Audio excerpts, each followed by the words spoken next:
Bien, muchachos, ¿qué es un sistema distribuido? Un sistema distribuido, para hacerlo de otra manera, pintarlo de otra manera. Yo sé que ya la mayoría de ustedes ya han hecho sistemas distribuidos, pero no lo saben, que lo estaban haciendo. La típica forma de programar que hemos visto hasta ahora son dos: aplicaciones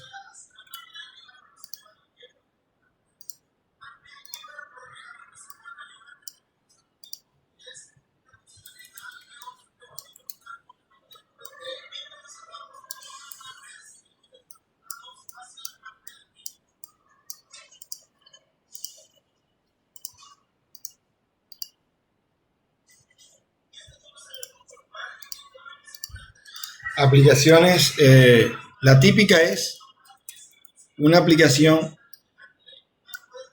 que de una u otra manera tiene una interfaz gráfica de usuario con el que interactúa ese usuario,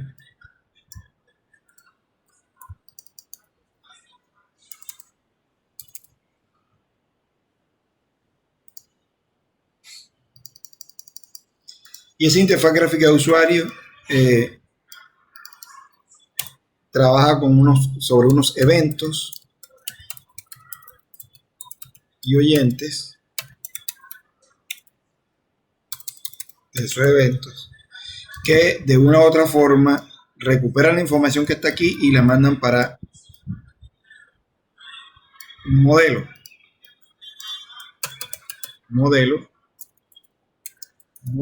de clases que representa la lógica o core de la aplicación.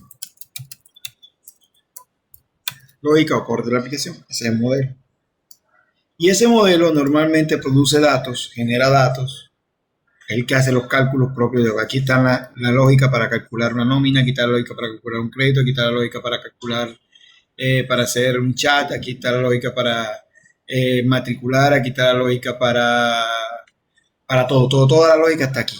Acá están simplemente las interfaces de usuario y esa lógica, como produce datos, un chat produce datos, una nómina produce datos, un inventario produce datos, un sistema de servicio al cliente produce datos, un sistema de gestión de transporte de mercancía produce datos, un sistema de matrícula de estudiantes produce datos, de notas de estudiantes produce datos, de cobro de estudiantes, etc. Todo eso produce datos, o sea que toda esta cuestión que está aquí recibe unos datos de entrada que vienen de la interfaz del usuario, normalmente gráfica. Unos eventos o oyentes reaccionan, los oyentes reaccionan a esos eventos que ocurren y direccionan esa información acá. Estos eventos oyentes se les llaman controladores. Voy a ponerle otro nombre acá. Vistas, view,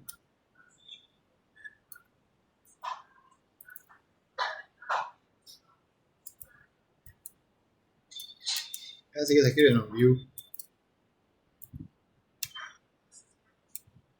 ¿Cómo se escribe vista? No es así. Sí, no es así. Sí, así. View. Es así. Sí, profe, es porque lo tiene con B mayúscula, entonces por eso de pronto lo ve distinto. Sí, es raro. Y los controladores que están acá, los controladores, voy a ponerle aquí un guión. Los eventos son señales que se envían desde la interfaz de usuario hacia unos oyentes que son los controladores. Vamos a colocarle aquí emite eventos o señales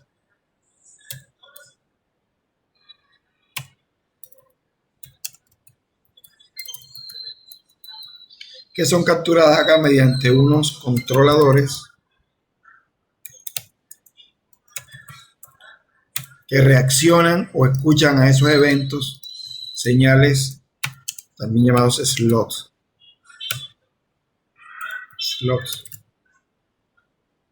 Bien, ese controlador reacciona y él es el que sabe qué parte del modelo, qué fracción de lógica de programación del modelo es la que debe ejecutar la operación que se solicita acá. Entonces aquí se llama modelo.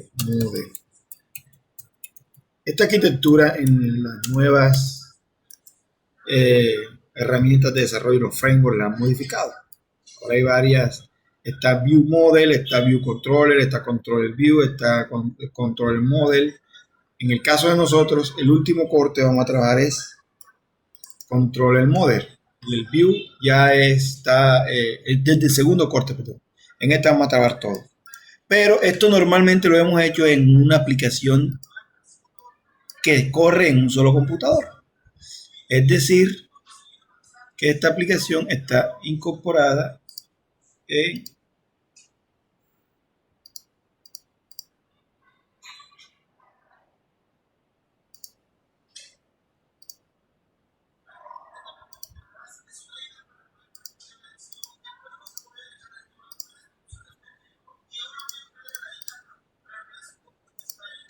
no funciona.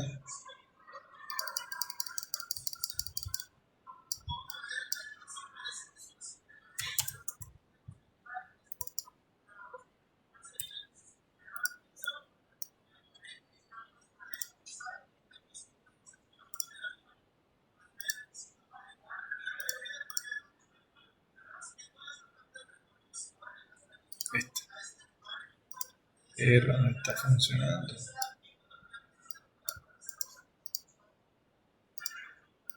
No funciona.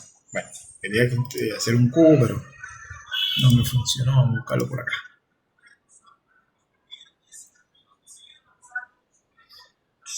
Aquí está.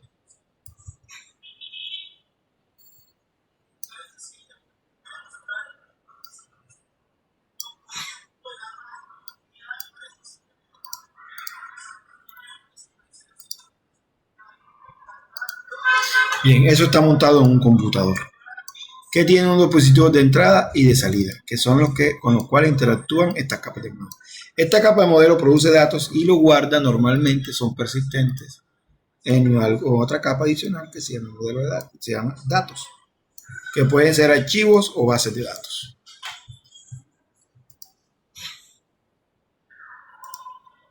Eso es lo que hemos hecho hasta ahora.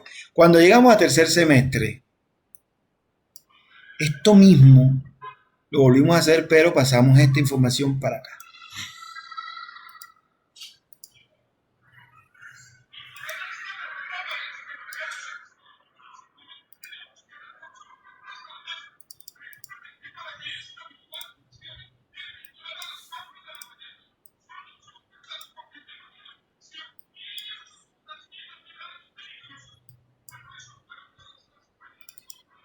Pasamos esa interfaz gráfica para los clientes, para aplicaciones, para otros computadores que están conectados a la red. Entonces, primer y segundo semestre y tercer semestre, desarrollo de base de desarrollo web, básicamente lo que hicimos fue una aplicación en desarrollo 2, una aplicación que se conectaba en desarrollo web a una red. ¿Ya? Y que estos que están acá eran unos computadorcitos o computadores comunes y corrientes que interactuaban con la red hacia un navegador, hacia un otro computador.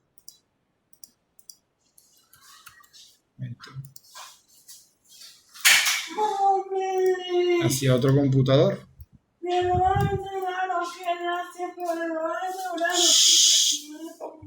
No entiende que estoy trabajando, Julián.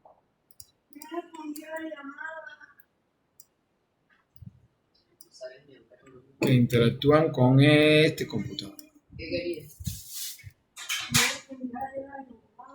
En desarrollo de software, esto estaba acá. Desarrollo de software 2. Estaba acá. Ya, y todo lo guardábamos en una base de datos. ¿Se acuerdan de eso? Bien. En desarrollo web hicimos lo mismo, pero cuando estos computadores a través de un programa llamado navegador web solicitan a este computador que está acá, este computador que está acá mandaba solo interfaz gráfica hasta acá en HTML, CSS y JavaScript. Mandaba los datos por acá.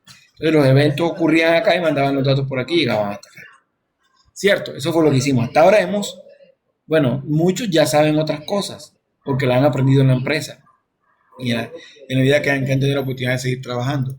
Pero los que no han tenido esa oportunidad, esa bendición de aprender más cosas en el entorno laboral, no, a menos que lo hayan estudiado por aparte, no han hecho otro tipo de programa. Cuando llegaron a sexto, este programita que está acá cambió. Este programita que está acá cambió a una aplicación que hicimos para teléfono móvil. Ya no era un navegador, sino un teléfono móvil. Y cuya interfaz estaba instalada acá. No se manda de aquí para acá, sino que estaba instalada en el teléfono móvil. Y hacíamos lo mismo. Bien. En esta asignatura, en esta asignatura vamos a hacer eso, pero desde abajo. Desde las bases más, desde lo más básico que hay hasta las nuevas tecnologías que se les llaman servicios web y otro conjunto de protocolos adicionales modernos, que es lo que vamos a ver en el último corte. Bien, ¿cómo es posible que estos computadores se comunicaran? Bueno, hay un protocolo aquí llamado, uno de dos, llamado, cuando usted trabaja en tercero se llama HTTP. Pero HTTP en realidad es un pseudo protocolo, un protocolo que trabaja sobre otro protocolo llamado TCP/IP, que trabajan bajo una red. Ese protocolo TCP/IP es el que se encarga de identificar cuando el navegador buscaba el servidor, identificar el servidor en la red y mediante TCP, está mal escrito, TCP mandaba los datos, una vez identificado, mandaba los datos de transporte y de identificación. Protocolo de internet y protocolo de transporte. Bien, esto lo vamos a hacer este semestre, este mes aquí. Las aplicaciones que no hagan lo mismo, vamos a hacer un pequeño servidor web para que vean cómo funciona. Y que la aplicación que está acá no sea un navegador, sino otra aplicación diferente. Y acá no tener que instalar nada, sino que lo vamos a desarrollar de cero.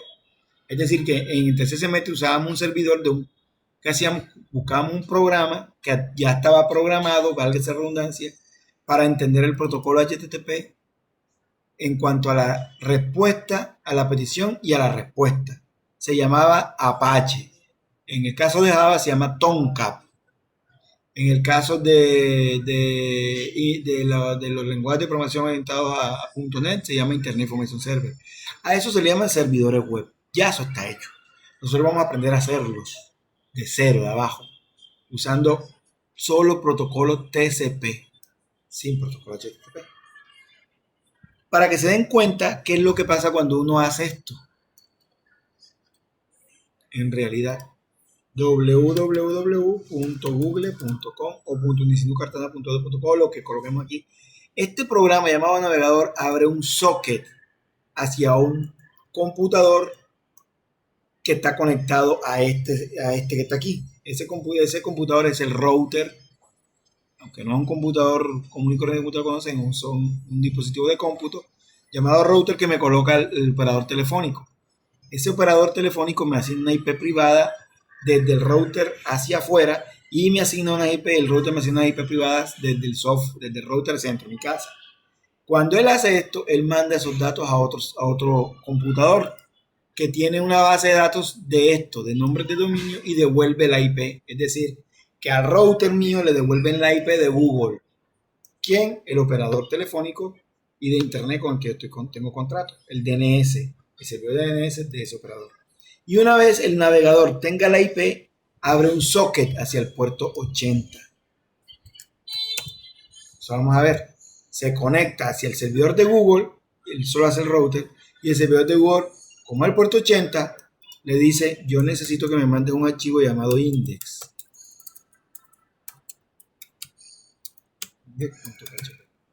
Allá hay un programa que está programado para aceptar la petición por el puerto 80, abrir un flujo de entrada y un flujo de salida, algo para entrar datos y algo para devolver datos, procesar esta URL o la petición completa y devolver lo que se le pide, que es esto. El programita abre el archivito de una carpeta llamada htdocs, abre el archivito de index, si lo encuentra, coge el contenido y lo manda por la red y acá llega ese contenido a este programa que se llama navegador. Y el navegador viene y el servidor viene y desconecta desconecta el servidor web desconecta al navegador para que no vuelva a conectarse, para que la conexión no quede persistente. Eso fue lo que aprendieron en tercero. Bien, nosotros vamos a aprender a hacer navegador, vamos a aprender a hacer un servidor acá en esta asignatura. Bien, TCP es el encargado de enviar datos de un equipo hasta otro equipo, usando dos tipos de programas, uno llamado cliente y otro llamado servicio. Al computador donde está instalado el servicio se le llama computador servidor, también le dicen erróneamente servidor. El servidor no es el computador, sino los programas que están dentro de él, instalados en él, que atienden por un puerto. Ese puerto no es un puerto físico, es un puerto lógico. Es decir, es un puerto, es una forma, imagínense que esto es un cable, se lo voy a poner de esta manera. Imagínense que esto que está aquí es un cable de red gigante, o un cable de red normal, que está dividido en pequeños cablecitos. Así se lo voy a pintar para que tengan una idea. No es así la realidad, pero se parece. Un montón de cablecitos hay internamente dentro de esa idea. Cada cablecito como un tubo, es decir, esto es como un tubo gigante. Un momentico, ya lo atiendo.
Bien, ok, entonces ese canal, digámoslo así, ese cable conectado a la red como si fuera un tubo lleno de microtubitos que van desde el 1 hasta rango de puertos, siempre se me olvida, si no me equivoco es 65.532. Si no me equivoco ese es el número. Vamos a ver. Rango de puertos HTTP, TCP, IP. Van desde el 0 hasta el 3, al 65, al 35, siempre me equivoco. Desde el 0 hasta el 35, 65.335. Entonces están organizados desde el puerto 1 hasta el 2024. Normalmente los traen los sistemas operativos, traen programas. Cuando uno instala un sistema operativo, traen programas que ya los utilizan. Aquí en servicio podemos verlos. O usando un programita para escanear puertos. Vean todo lo que hice en ejecución. Está usando un puerto de esos, de los 65.500 que hay. 65.535. ¿Ya? A esos puertos del 1 al 1200, 1024 ya están asignados a ciertos protocolos estándares de Internet, como por ejemplo el protocolo HTTP ya tiene asignado un puerto por defecto, que es el 80. ¿Qué significa eso que lo tiene asignado? No es que por magia ya esté. Lo que pasa es que si ustedes van a hacer un servidor web, por ejemplo, ese servidor web debería escuchar por este puerto por defecto. O sea, que cuando lo inicien debe escuchar por el puerto 80. No quiere decir que ningún programa lo vaya a usar. De hecho, hay programas como TeamViewer que lo utilizan, que no es un servidor web. Hay programas como Skype que lo utilizan, que no es un servidor web. Hay algunos antivirus que lo utilizan para actualizarse, que no son servidores web. Pero son programas que no cumplen el estándar. El estándar dice que este número se le debe asignar a los programas que actúen como servidor web. Por ejemplo, a Apache, a HTTP Lite, que es así, HT, a Internet Information Server, a American Online Server, a un montón de programas que permiten hacer que funcione el protocolo HTTP como tal. Ellos son los que deben de tener este número 80 disponible. Los demás programas son programas que lo utilizan, que no cumplen la regla mundial. Entonces, otro servicio de Internet, otro protocolo de Internet que utiliza un puerto entre el 1 y el 1024 es el puerto de correo electrónico. Entonces, cuando uno usa correo electrónico e email, hay dos protocolos. Uno para enviar email que se llama SMTP, protocolo simple de envío de transferencia de emails, Protocol Transfer Mail Simple Mail Transfer Protocol, que utiliza normalmente el puerto 25 o el puerto 27, más o menos. Pero hoy en día ya normalmente los servicios de Internet utilizan el 944 o el 720, que es el que se está asignando a esos protocolos. Google creo que utiliza el 432 y lo mismo que Hotmail, utiliza un puerto específico. Y el otro protocolo que se utiliza para email es el protocolo de recepción de correo. Es el protocolo que recibe el correo electrónico y lo almacena, se lo asigna a un usuario y Julián, ya te he dicho 3 veces, la próxima te pego un cocotazo. Le bajas el volumen a eso, me favor, o te vas para el cuarto tuyo a prender tu televisor. Discúlpeme, pero ustedes saben cómo soy yo. Ok, entonces hay un protocolo que se llama POP, va por la versión 3, POP3. Hay otro protocolo igual a ese que se llama CMAP, IMAP.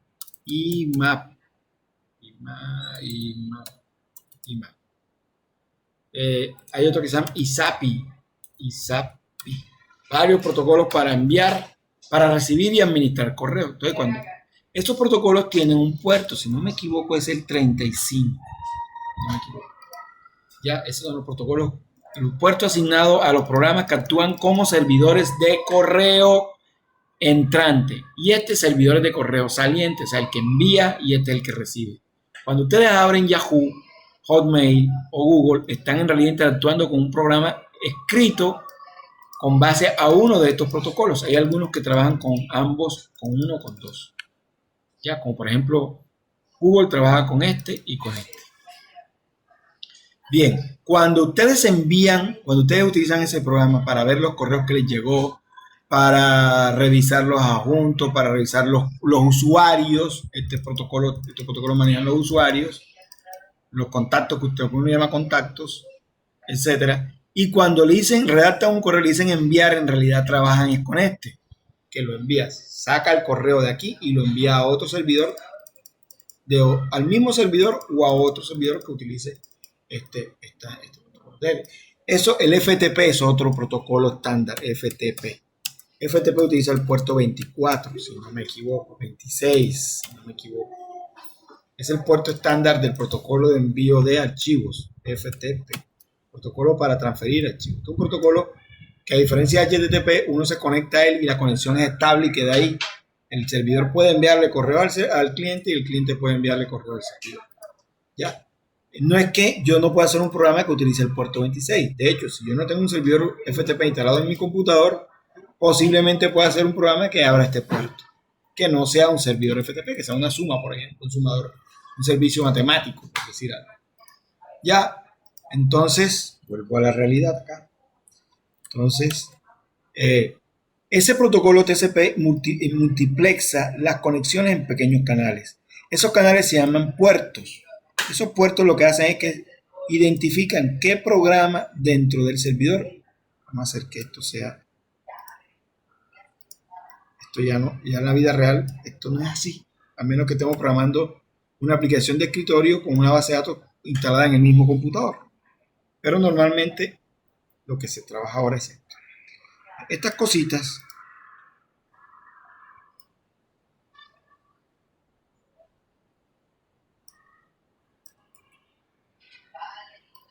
un computador servidor normalmente puede tener varios programas de estos instalados. Varios programitas de esos instalados.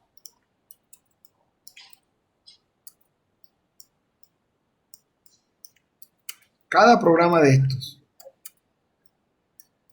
debe estar desarrollado bajo un protocolo específico, ya sea propio del que lo desarrolló o un protocolo estándar, como los montones de protocolos que hay estándares ahora. Cada programita de estos debe escuchar en un puerto, es decir, que cada programita de esos debe tener un número de puertos. Este puede tener el 1000, este puede tener el 2000, este puede tener el 9000, este puede tener el 80, este puede tener el 24, este puede tener el 1, así. Entonces, cuando el cliente hace una petición, debe indicar qué programa acá dentro del equipo servidor es el que va a atenderlo. Esa atención, ese programa se identifica usando el puerto, el número de puerto. Entonces el número de puerto identifica el servicio dentro del servidor que va a atender la petición que se hace desde la red. Cuando el servidor atiende el servicio, da una respuesta y se la entrega a ese programa que hizo la petición desde otro computador llamado cliente. ¿Entendieron eso hasta ahí? Sí. Sí. Llámense clientes, dispositivos móviles, llámense clientes navegadores, llámense clientes, cualquier programa que haga una petición en la red hacia otro programa que está en otro computador llamado servicio. Entonces, un servicio puede utilizar más de un puerto. Un programa servidor puede utilizar más de un puerto. Lo que quiere decir es que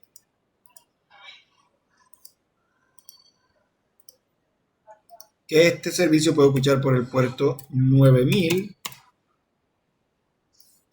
o puede escuchar por el puerto 1200, por ejemplo.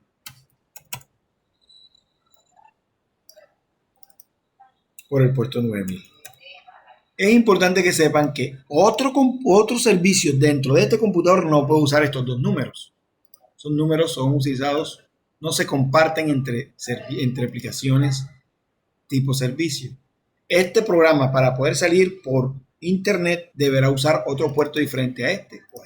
Eso es lo que nos pasa a veces cuando iniciamos Apache y no podemos iniciarlo porque dice que el puerto está ocupado. Hay que averiguar qué programa inició antes del Apache que utilizó el puerto 80 primero. Le toca bajarlo, que es lo que ocurre con Skype y con TeamViewer cuando uno utiliza Apache y están funcionando esos dos programas. De hecho, si utiliza TeamViewer no puede utilizar Skype, o al revés, si el primero que ejecutaste fue Skype, no puede utilizar TeamViewer. Hoy TeamViewer dice que el puerto 80 está ocupado. La ventaja es que TeamViewer Skype permite cambiar el puerto, TeamViewer no. TeamViewer utiliza el puerto 80 por defecto, que es una mala práctica, todo el mundo se queja de eso. Entonces, si tú arrancas, suponiendo que este sea TeamViewer y este sea Apache, si tú arrancas TeamViewer y TeamViewer utilizó el puerto 80, cuando vayas a arrancar Apache le va a decir que empiece el servicio, él va a entrar al puerto 80 y va a decir ya está ocupado. Entonces toca entrar aquí, cambiarle el puerto al puerto, por ejemplo, decirle que no sea el 80, sino el 81, si no está ocupado previamente. Ya, eso es lo que ocurre. Bien. Entonces, dependiendo, esto es lo básico, dependiendo del protocolo y dependiendo del tipo de servicio que ya está instalado o programado, entonces hay varios protocolos, TCP, UDP, TCP, FTP, News, SOAP, WebSocket, REST, SMTP, una cantidad de protocolos que ejecutan sobre el protocolo TCP/IP. Bien, vamos a hacer un ejemplo de esto que acabo de mostrar. Entonces debe existir una petición y una respuesta. Para que exista una petición y una respuesta debe existir un programa que atienda por un puerto y debe existir un computador que conozca la IP de este computador, dirección IP o nombre de dominio.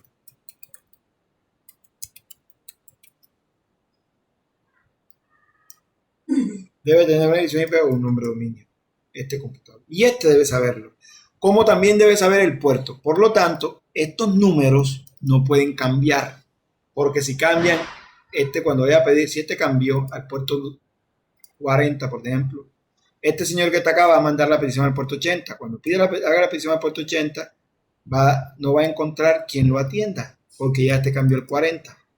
Al menos que exista otro programa que utilice el puerto 80. Por eso debe ser fijo. ¿Por qué también debe ser fija la dirección?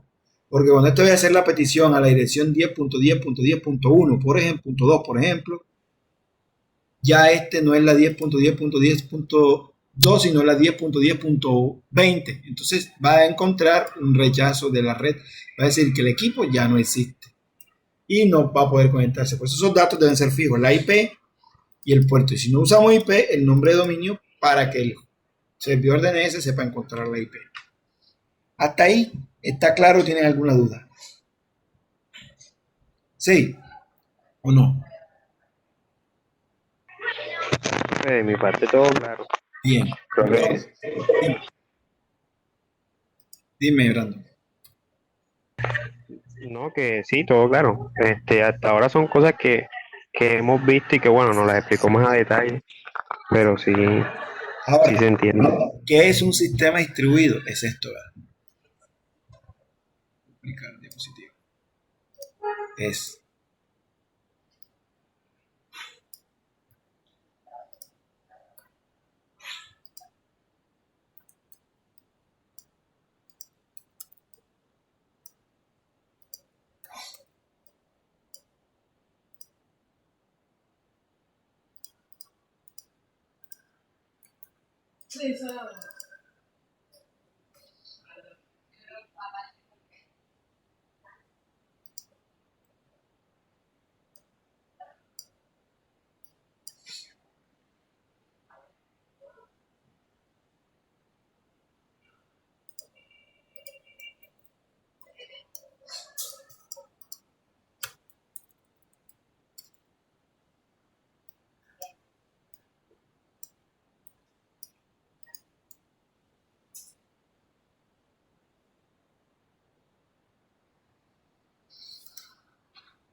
tener muchos programas, no, es tener programas, no puedo decir la palabra mucho porque eso es falso. Ya depende de la escalabilidad de cada servicio, de cada sistema. Es tener programas regados distribuidamente en una red que puede ser cualquier tipo de red.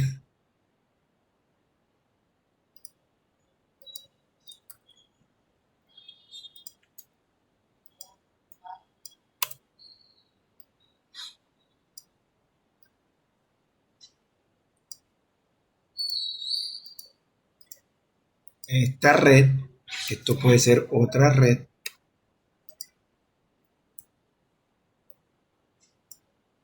esto puede ser otra red y esto puede ser otra red.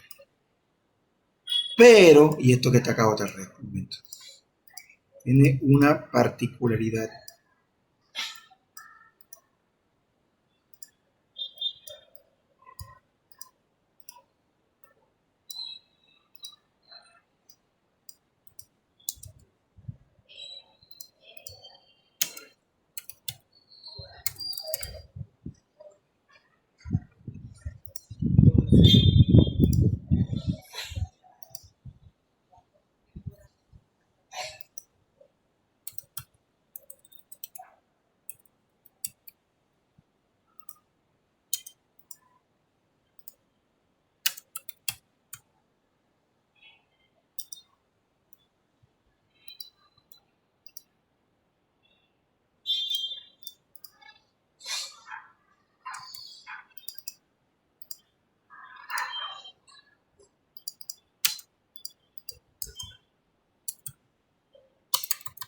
Ay, ¿qué le pasa a esta vaina?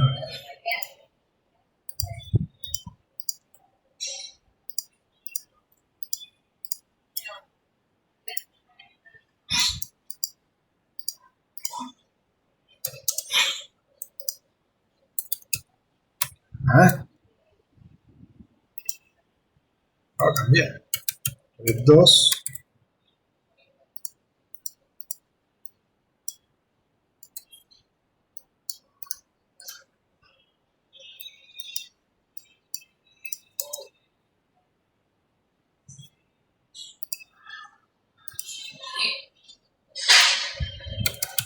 Red 3.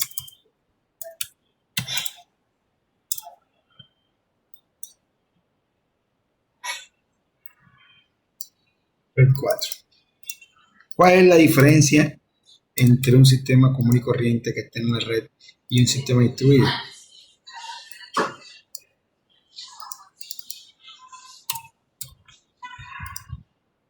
Que todos se ven como uno solo. Es decir, que cada sistema es un subsistema dentro de otro. Ya, o sea, que este no es independiente, ni este es independiente, ni este es independiente, ni este es independiente, ni este tampoco, ni este tampoco, ni esto tampoco. ¿Me explico? Es decir, que todos hacen parte de un único sistema para comunicarse entre sí. Se comunicará con este, el otro color.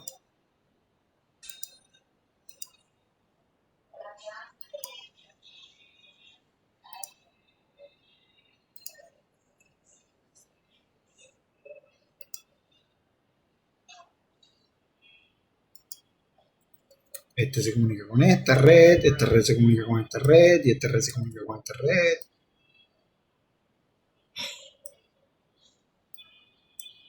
Y así sucesivamente. Entonces los programas, al conectarse a la red, los programas también se comunican y se ven como uno solo. Si quitamos un elemento del sistema, ya deja de ser un sistema como tal. Se le llama distribuido porque uno desarrolla una parte para un computador y otra parte para otro computador.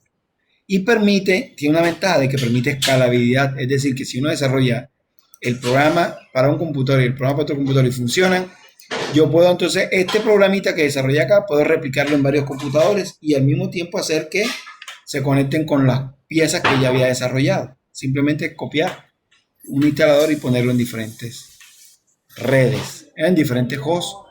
Puede ser en la misma red en diferente computador o puede ser en diferentes redes.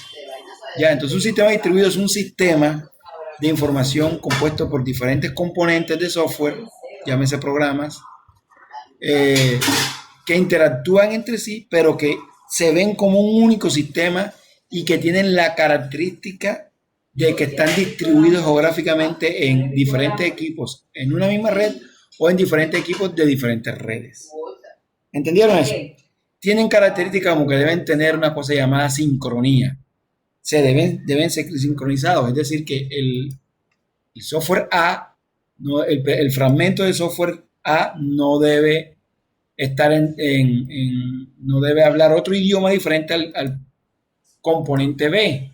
Y el componente B no puede hablar otro idioma diferente al componente C, ni nada de eso. Tienen que hablar el mismo idioma. Cuando digo idioma no me refiero al lenguaje de programación, me refiero a una cosa que se llama middleware. Necesito, por favor, en 5 minuticos que investiguen qué es middleware. Se escribe así, ¿verdad?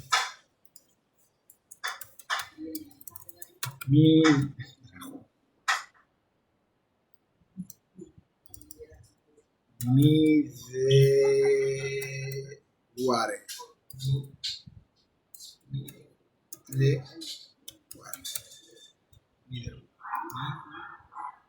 No.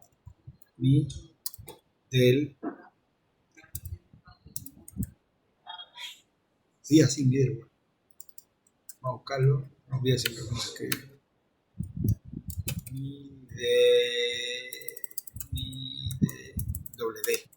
Middleware. Ahí está. Middleware. WD. Middleware. Averigüen, lean por favor qué es middleware, que es el concepto principal que necesitan aprender. Les doy 5 minuticos ahí, 10 minuticos como mucho para que lean qué es middleware y busquen otra información que les voy a poner a leer. Arquitecturas arquitecturas de sistemas distribuidos. Hay 3 arquitecturas distribuidos. Entonces, por favor, léanlo en 10 minutos, 15 minuticos, 10 minuticos, pregunto a ver y socializamos y yo les digo si están bien o se alejaron de la respuesta. Por favor, middleware y arquitectura de sistemas distribuidos.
No le han dicho nada de parqueadero a tu carro.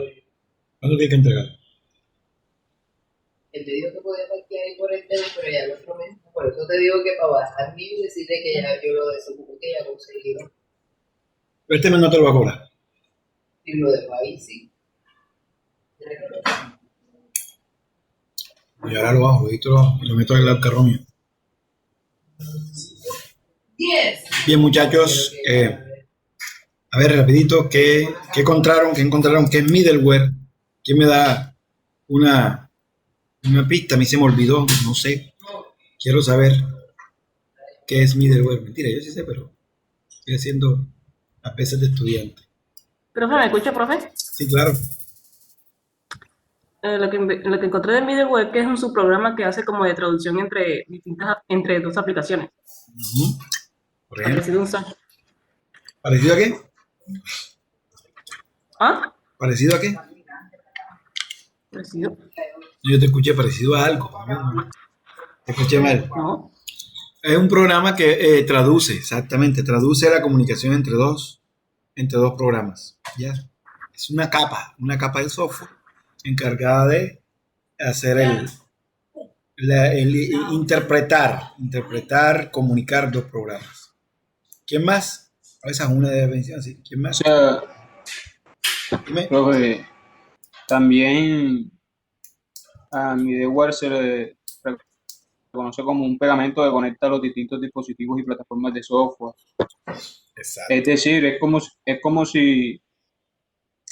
si también se lo domina como tubería, porque conecta dos aplicaciones para que se puedan pasar fácilmente datos y bases de datos por una canalización. Por un canal, exacto. Ese canal es el puerto. Ese tubo es el protocolo. Así es. ¿Quién más? Profe, bueno, sí, siguiendo con lo que dicen los compañeros, es más que todo el concepto de traducir, conectar, modelar la comunicación entre dos módulos o entre dos, ya sea, pues, sistemas, eh, para que el paso de información sea más asertivo entre ellos. Es el que coordina la comunicación entre los Sí, diferentes elementos de un sistema distribuido. Es esto. Un middleware es una capa de software que se encarga de coordinar. Es como es como cuando estamos en una videoconferencia y hay un moderador. El middleware es más o menos eso. Y si en la videoconferencia hablan diferentes idiomas y no se entienden, el moderador es encargado de orientar, de retomar, de decir, hombre, estamos por el camino equivocado, es esta la ruta. Y se tienen que hablar en este idioma. ¿Entendieron? Ese es, y coordinar y sincronizar las comunicaciones entre los sistemas. Lo que pasa es que un sistema distribuido es esto. Lo voy a hacer gráficamente. Ya, aquí les expliqué en muy detalle, pero un sistema distribuido no es más que, no es más que, eh, ¿cómo lo pintaría aquí? A ver, vamos a pintarlo así.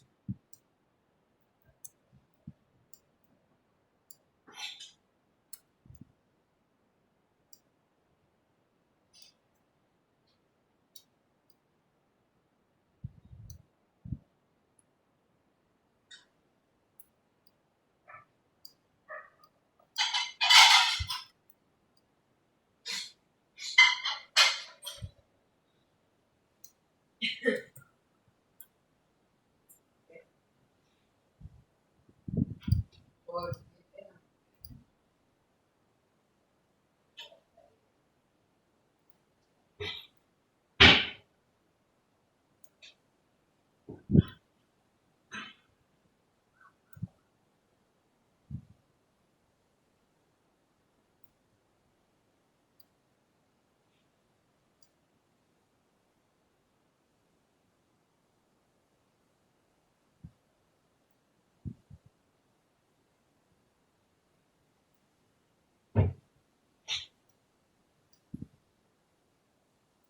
Esto es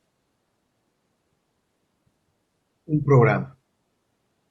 Si lo llevamos para un computador, lo instalamos y funciona en un computador. Si lo llevamos para dos computadores, lo instalamos y funciona en un computador y funciona en un computador. Pero ¿cómo hacemos para que el programa se comunique? Entonces ya no nos funciona un solo programa, no tendríamos que hacer, no nos funcionaría un programita aquí y un programita acá. Tendríamos que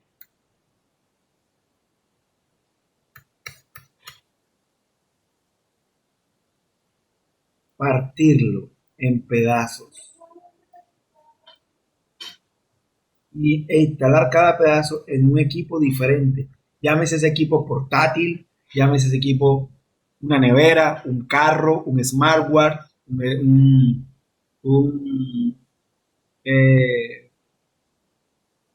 los relojes, ¿cómo que se le llaman los relojes? Ay, ¿cómo que se llaman los relojes? Los relojes inteligentes, ¿no? Smartwatch. Smartwatch, sí, smartwatch. sí, yo lo digo, un smartwatch y un smartphone, una tablet, puede ser un carro, los carros vienen ya con dispositivos, con software incluido, con las neveras de ahora vienen así igual, los televisores, una casa con domótica puede tener un pedacito de software en un Arduino que recupere el sensor de temperatura y le mande los datos a otro Arduino. Hay un pedacito de software y ese pedacito de software recupera los datos de la temperatura y ese pedacito de software activa el calefactor, el aire o el calefactor dependiendo de los rangos de la temperatura, etcétera. Las máquinas en las industrias utilizan muchos sistemas distribuidos y una sola máquina puede tener varios fragmentos de un solo sistema en diferentes partes, en sensores, por ejemplo. ¿Ya? Lo importante es que se vea como uno solo y que actúe de manera sincrónica como uno solo y que no actúe cada uno de manera independiente. ¿Ya? Eso es lo que es un sistema distribuido, donde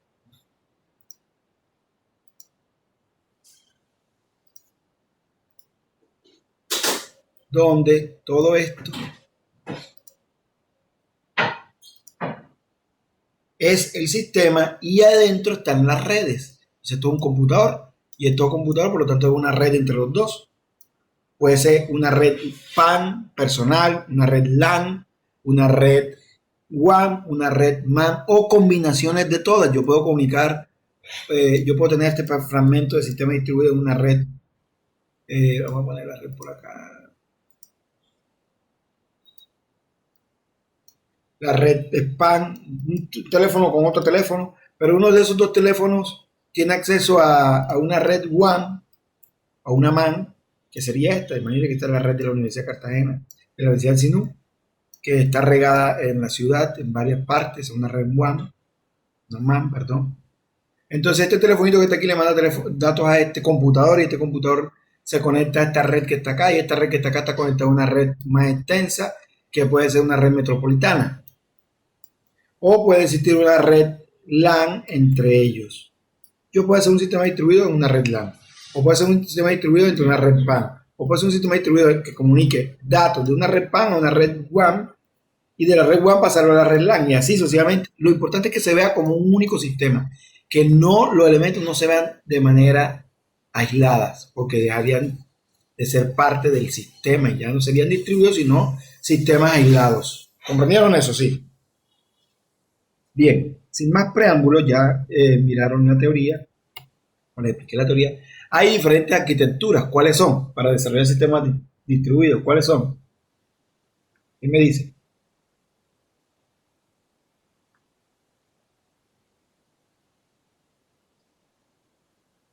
Cuéntenme. La P2P, P2P, peer-to-peer, la primerita. La primera que dijeron acá. P2P, peer-to-peer.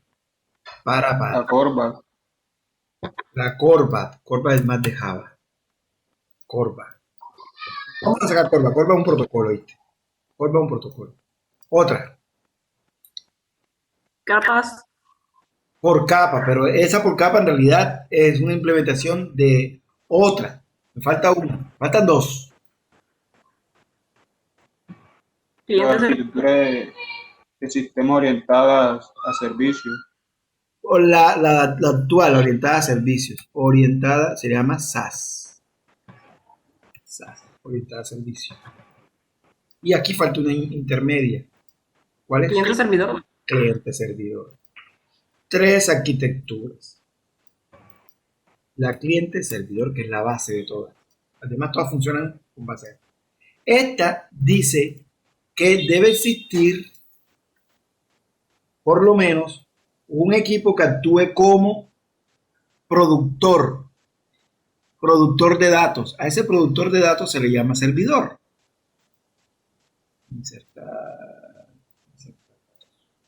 Servicio.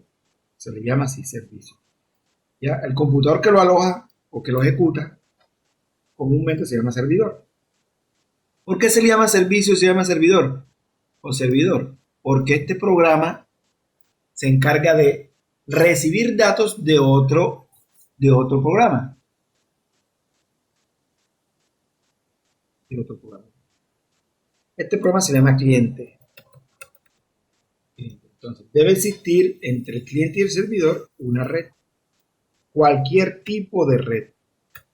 En cualquier escala, cualquier topología, cualquier tipo de red. Para que exista la arquitectura del cliente, debe existir mínimo un cliente y un servidor, un servicio. Y deben estar comunicados. Deben estar comunicados entre sí a través de la red. Tiene sus ventajas y tiene sus desventajas. Ya les explico. De casi todo lo que ustedes conocen está armado sobre esta arquitectura. Tiene sus ventajas y sus desventajas. Lo que pasa es que esto permite, una de las ventajas que permite es que permite escalabilidad horizontal. Perdón, vertical. Escalabilidad vertical.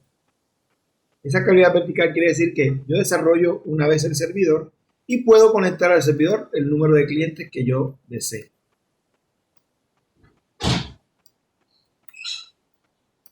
Así está el protocolo HTTP. Apache, que ustedes instalan para montar servidores web, página web, es un servidor de página web que está programado siguiendo la especificación del protocolo HTTP. Y el navegador web es un ejemplo de cliente. Es un ejemplo de cliente que trabaja con el protocolo HTTP. Él puede escalar y crecer y crecer. Si esto crece, el hardware del equipo que está acá debe crecer, porque no va a poder tener capacidad para atender todo el tiempo. Si esto crece, el software que está acá debe ir mejorándose para poder atenderlos todos al mismo tiempo, porque no solamente el hardware debe estar capacitado, sino el software. ¿Tiene desventajas? Bueno, otra ventaja que tiene es que si yo actualizo aquí, solamente actualizo un cliente y lo demás es replicar la actualización en los demás. Si yo actualizo el cliente, normalmente el servidor no debería de enterarse de dicha actualización. Esa es una ventaja. Desventajas. Si se cae el servidor, la primera y más peligrosa de todas. Si se cae el servidor, ya deja de ser un sistema distribuido porque ya hay un elemento del sistema que no está incorporado en el sistema completo. ¿Entendieron? Aunque las demás partes tengan diferentes computadores distribuidas geográficamente en una red. Este ya no sirve. ¿Por qué? Porque es una arquitectura centralizada. Todo está centralizado acá, en el servidor. Y los clientes simplemente lo que hacen es enviar datos de aquí a acá. Esta arquitectura cliente-servidor tiene ha pasado por varias categorías. Entonces está la cliente-servidor,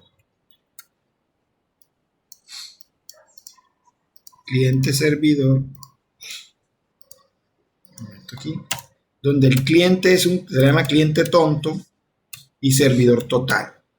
Vamos a ponerle full. Cliente tonto y servidor total. ¿Qué quiere decir eso? Que los clientes que están acá solamente son un mecanismo para mandar datos desde un computador hacia otro computador donde se procesa y se hace todo el procesamiento, todo el peso del sistema está aquí programado. Y este responde y este nomás simplemente se encarga de presentar. Un ejemplo de eso es Telnet. Yo creo que han visto Telnet, ¿verdad? ¿Han usado Telnet alguna vez? PuTTY. ¿Han escuchado un programa que se llama PuTTY? PuTTY es un cliente de Telnet. Telnet es un servicio de red muy básico para mandar comandos desde una estación de trabajo hacia un servidor, hacia un computador, hacia un sistema operativo que actúa como servicio. Otro, los antiguos chats. Los antiguos chats en los que había un programita donde uno enviaba un mensaje, el servidor lo recuperaba y transmitía el mensaje, direccionaba el mensaje hasta otra persona. Aquí estaban las reglas de negocio de si este habla, a quién se lo envía, entonces él busca el contacto y se lo envía a este que está acá.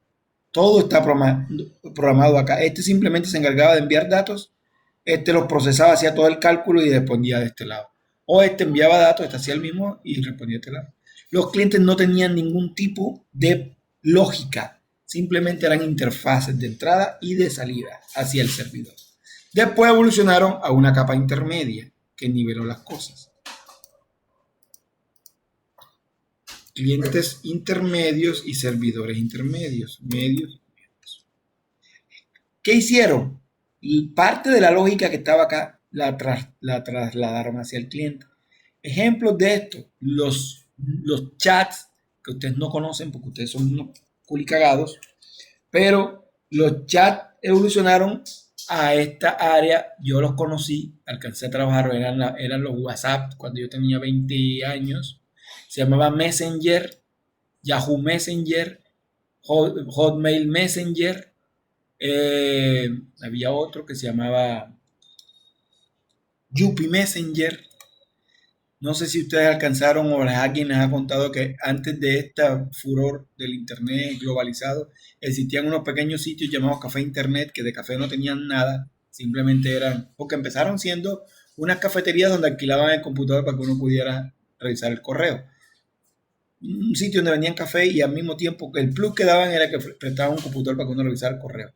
O uno podía tomarse el café y comunicarse con otra persona a través del correo electrónico. Después quedaron unos chats y permitían, aquí vamos a hacer un chat básico, y permitían que los computadores, las personas se comunicaran a través de computadores y se iban para los cafés internet a comer sus cafecitos y ahí. Después masificaron esos cafés internet y convirtieron en negocio. Yo tuve uno, como con 25 computadores, más o menos promedio. Y en esos chats apareció Microsoft, creó una aplicación que se instalaba en el cliente, en los dos clientes, el cliente este, el cliente este, el cliente este. Y acá en los servidores de Microsoft estaba la lógica de la base de datos de mis contactos, estaban acá. ¿Ya?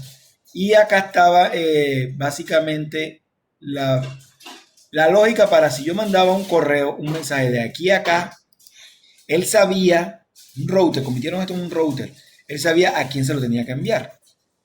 ¿Ya? Pero los datos quedaban guardados aquí. Yo guardaba una imagen y quedaba guardada aquí. No quedaba guardada acá.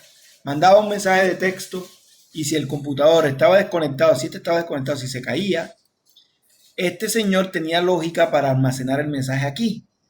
Cuando este señor se conectaba, entonces este señor mandaba el mensaje y llegaba hasta acá y se lo enviaban a este que está acá. O al revés, el computador servidor siempre, que es el que nunca se cae, normalmente se caen los clientes, este se quedaba sin internet, uno podía escribir los mensajes aquí y quedaban guardados. Cuando volvía otra vez la conexión, el cliente mandaba los de acá. Entonces pusieron una especie de lógica, hicieron que estos aparatos aprovecharan las capacidades de cómputo que tenían los computadores de los usuarios normales. Y liberaron gran responsabilidad al hardware de acá y al software de acá. Ya ese es el cliente intermedio. O sea, compartieron las dos. Hoy en día se ve más esto.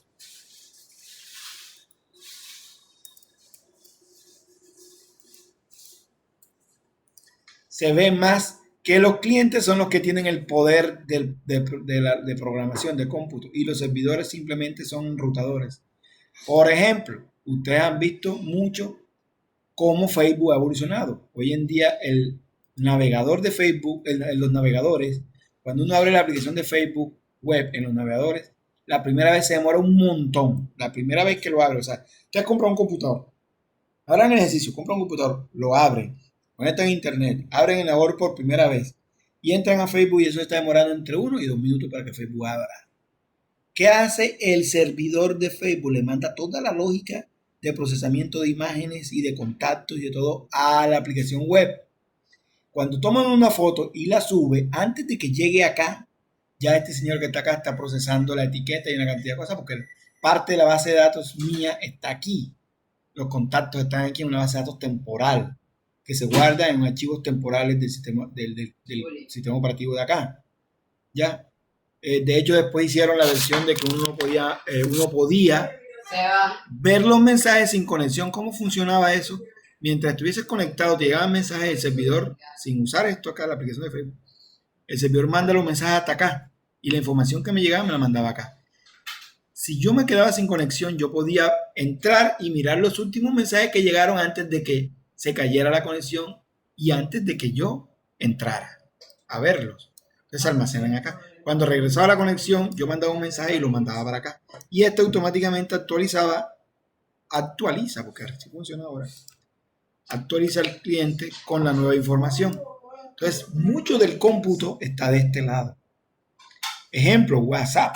WhatsApp es un tipo de aplicación cuyo cliente es inteligente y cuyo servidor se ha convertido en un router. Simplemente enlaza, enruta los mensajes y el cliente que se encarga de revisar y llevar la lógica. Por ejemplo, cuando me envían un video, él lo guarda acá. Cuando yo borro algo aquí, él le dice a este, ven acá, dependiendo de cómo lo tenga configurado. Ya lo borró. Entonces, cuando yo quiero ver una imagen que me han mandado, que yo la borré acá, acá no aparece. Hay dos formas de mandarlo acá y dejarlo acá en la nube o dejarlo en el cliente, que es la aplicación que usted tiene en el teléfono. Y así, y de hecho, la aplicación web de WhatsApp también ha ido evolucionando de tal manera que gran parte del cómputo ya está acá, ya se parece mucho a la aplicación móvil. Antes no era tan completa. Ya, esa es la aplicación, esa es la arquitectura cliente-servidor.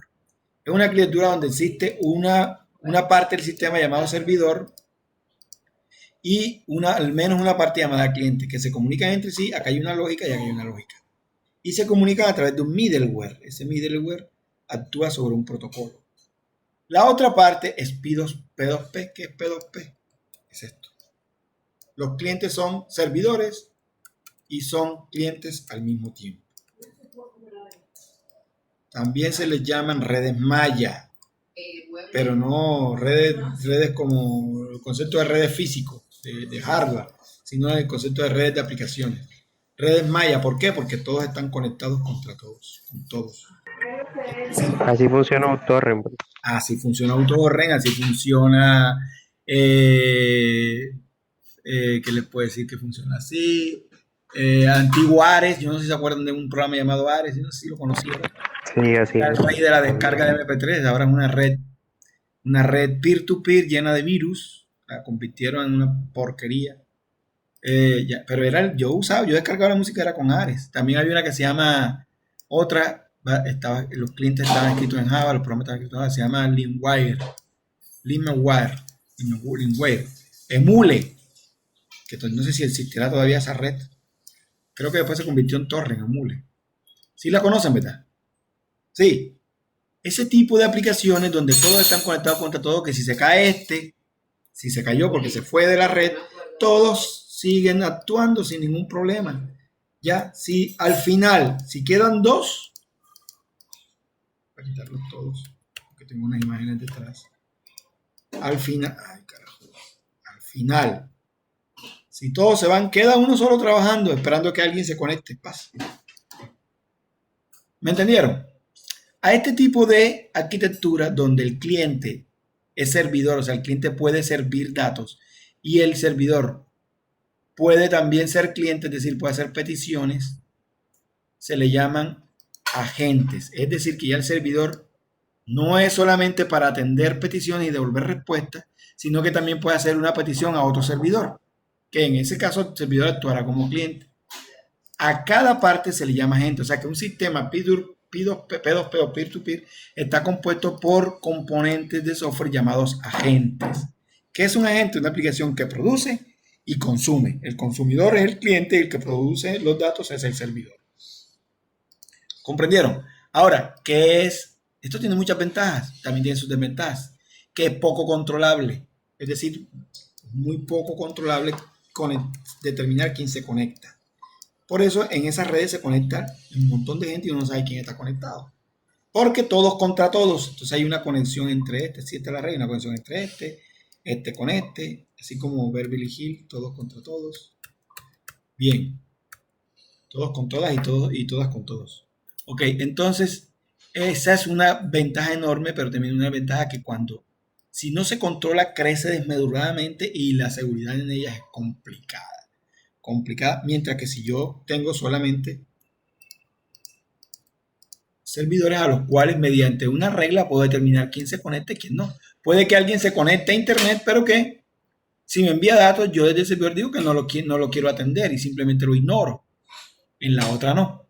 En la otra, en la red de malla, P2P o P2P, si yo me conecto a la red, yo me quiero comunicar con este y este no se quiere comunicar con él, me conecto con este. Igual somos el mismo programa en diferentes sitios con el mismo middleware, el mismo protocolo. ¿Entendieron? Por eso es que crecen desmesuradamente, ¿ya? Y la seguridad en ellos es complicada. Y la última, SaaS, es la misma que puede ser esta o la de cliente-servidor, pero está en capas, que era lo que decía nuestra amiga Gisela. Está en capas. De hecho, el servidor no necesariamente está en un equipo, puede estar distribuido en varios equipos. Una parte está, la parte de motor de datos, de servidor de datos, en otra parte puede estar la parte de la lógica, en otra parte puede estar la parte de la lógica también. A eso se llama clúster. Un conjunto de computadores conectados con pequeños fragmentos de una misma aplicación comunicados entre sí. ¿Para qué? Para que la petición y la respuesta sea más eficiente, porque aquí hay un procesador con memoria, acá hay otro procesador con memoria y acá hay otro procesador con memoria, y todos se ven como un único computador que ayudan a que la velocidad de petición y respuesta sea mayor. Entonces, esas son las arquitecturas. La arquitectura cliente-servidor, la arquitectura P2P, la arquitectura por capas, o SAS, o sea, la próxima clase hacemos un ejemplito de socket. Vayan estudiando socket, que es UDP, para poder ir haciendo un ejercicio. Vamos a hacer un ejercicio de sumar un servidor aritmético, un servidor de, por ejemplo, el baloto un servidor que haga una rifa y diga quién ganó. Vamos a aprender y a apagar computadores. Vamos a hacer un programa que apague y prenda computadores en una red LAN. Y, por ejemplo, aquí hacemos el servidor y estos serían los computadores. Cuando el computador se conecta, le dice al servidor, yo me conecté, le manda el IP. Y acá en el servidor aparecen los computadores conectados. Cuando yo diga apagar, él le dice a este que se apague y se apaga.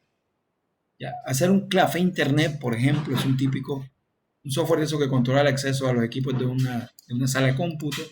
Ese es el típico cliente servidor. Bien, lo vamos a hacer con socket, con RMI y con UDP. Nos vemos en la próxima clase. Que descansen.